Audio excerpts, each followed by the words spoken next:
ওর কাছে ধার চাইতে যান দিবে না, ও আর কিছু করতে যান ওর কাছে দিবে।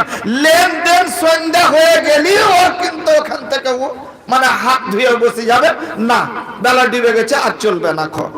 আল্লাহ রাব্বুল আলামিন নবী বলছেন এটা হলো শিরক বিল্লাহ।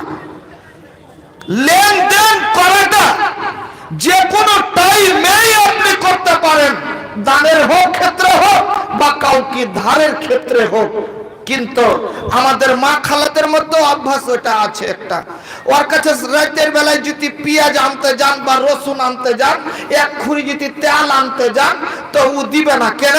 ওর একটা ধারণা আছে, কোন আদি পিতা থেকে ওর যে মাথায় চড়ে আছে, রাইতে দিলে গেলে বরকত শেষ হয়ে যাবে। বলেন নাউজুবিল্লাহ।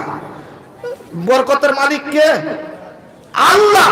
এটা হিন্দুদের মধ্যে একটা থাকে, গैर মুসলিমদের এটা ধারণা যে রাত্রে বেলায় কোনো জিনিস দিতে গেলে ওদের বেলা মানে লক্ষ্মী পালিয়ে যাবে, বাড়ি থেকে বের হয়ে যাবে, ওই জন্য নিজের ধনকে রাত্রে বেলায় বের করতে হয় না, এটা ওদের ধারণা। কিন্তু ওইটাকে আজ আমরা নিজে মুসলমান হয়ে নিজেকে ইখতিয়ার করে নিয়েছি।